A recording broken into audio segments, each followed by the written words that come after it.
Sí, tiene la palabra ahora, Je donne Jean-Luc la parole Berthet, à administrador Monsieur Jean-Luc Berthès, administrateur de la de pasiva la Fédération pasiva. française de la Tiene que construction explicarnos passive. y hablarnos sobre cuál es el Monsieur impacto Berthès nous real de la parlera eficiencia du de los rôle edificios, la des eficiencia mécanismes energética de de los régulation edificios dans y l'obtention su de ce afección confort, sobre el cambio climático. sur l'apport des constructions à très basse Mesdames et consommation messieurs, énergétique. En 3 minutes, je laisserai de côté la question essentielle de l'énergie grise. Il faut quand même savoir que c'est celle qui est contenue dans le bâtiment à sa livraison et qu'elle peut représenter 50 ans de consommation du bâtiment une fois occupé. C'est énorme. Je me concentrerai sur le bâtiment existant et occupé. Et relativement à la question qui m'est posée, je dirais que dans son énoncé même, la contrainte d'efficience énergétique du bâtiment explicite son apport majeur. Et c'est, comme ça a été indiqué il y a quelques instants par la personne qui introduisait cette table ronde, c'est l'obligation de résultat. Effectivement, c'est essentiel. C'est une obligation radicalement nouvelle, c'est une obligation même carrément décapante, il faut bien le dire, dans un pays qui privilégie culturellement l'obligation de moyens, et celle-là n'est pas très contraignante. L'obligation de résultat exige que tout soit anticipé, calculé, dessiné, mesuré, vérifié, justifié.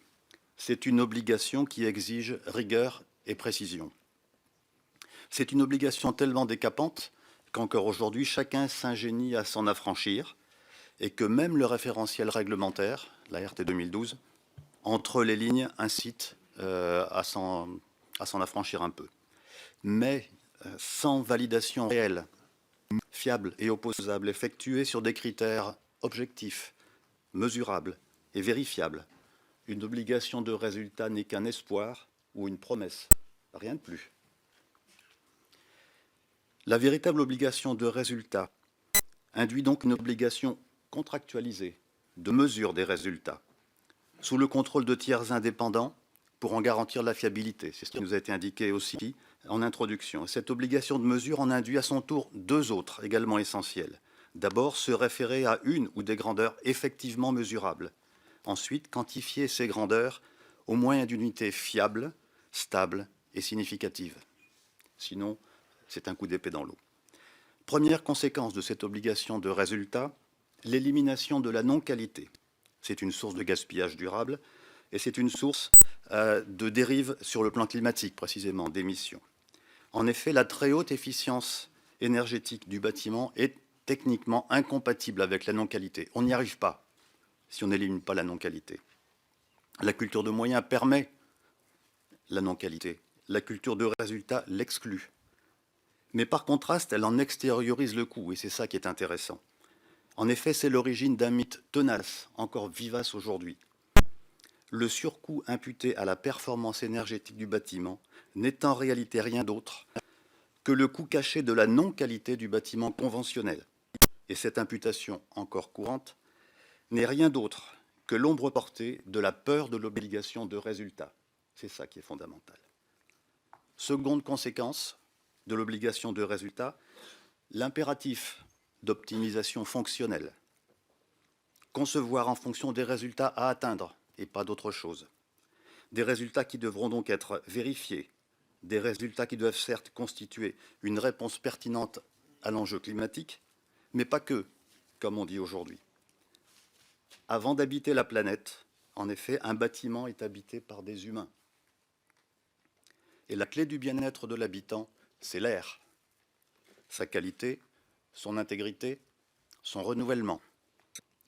Et là, je suis obligé de dire que les lois de la physique et de la chimie sont impitoyables. La qualité de l'air se dégrade s'il est soumis à une puissance de chauffe supérieure à seulement 10 watts par mètre carré. Pour illustrer, disons que c'est le tiers de la puissance d'une bougie de ce type, petite bougie chauffe-plat, chauffe-tasse de thé. À ce niveau, on ne parle plus de chauffage, évidemment, on parle seulement de simple maintien en température.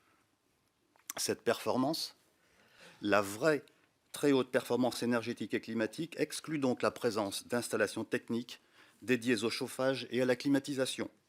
La preuve est faite qu'elles ne sont pas indispensables. Ce sont précisément celles qui provoquent les émissions à l'atmosphère. C'est intéressant, les besoins de la planète sont exactement les mêmes que ceux de l'être humain. Elle ne s'atteint qu'au moyen d'une qualité de conception et de réalisation maîtrisée, précise et rigoureuse. Elle résulte d'un vrai et solide travail d'optimisation fonctionnelle sur le bâtiment. Elle est tellement réaliste. Elle est tellement réaliste et opérante qu'on l'observe déjà dans une cinquantaine de pays, dont la France, sur plusieurs dizaines de milliers de bâtiments de toutes sortes, soit plusieurs millions de mètres carrés, dû au professeur Wolfgang Feist et à son équipe scientifique germano-suédoise. Ce développement novateur appliqué aux bâtiments porte un nom: construction passive. Et passive, pourquoi? Parce que pour être thermiquement sain et équilibré, un bâtiment Thank you correctement very conçu... much. Thank you. J'en ai terminé. Please finish. J'en ai terminé, c'est la dernière phrase. Parce que pour être thermiquement sain et équilibré, un bâtiment correctement conçu et réalisé n'a pas besoin d'être actif. C'est là l'origine du mot. Dépourvu d'équipements conventionnels dédiés au chauffage et à la climatisation, ses seules qualités constructives lui suffisent. Voilà pourquoi il est si passif. Je vous remercie. Merci beaucoup. C'était très intéressant. On vous remercie. Je vais maintenant donner la parole. Le représentant de la Fédération française de la construction passive a repris la parole au cours des débats.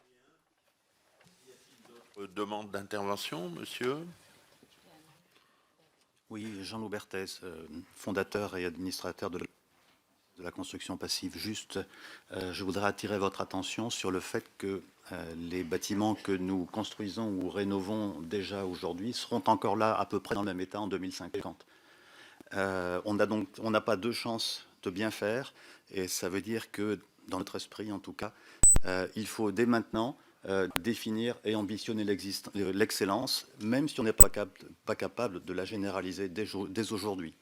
Et le deuxième point qui est relié à celui-ci, c'est le bâtiment à bilan énergétique positif dont on a parlé tout à l'heure. Il faut avoir présent à l'esprit que la production comme la consommation d'énergie ont toutes les deux une empreinte.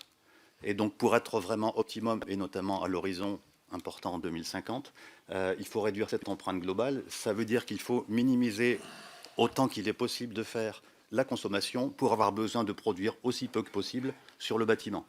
Ce qui veut dire très clairement, à notre sens, qu'il n'y a de bâtiments à énergie positive possible que si on passe par la case bâtiment passif. Et à partir de là, on a besoin effectivement de très peu. Vous avez aperçu tout à l'heure une photo très brièvement.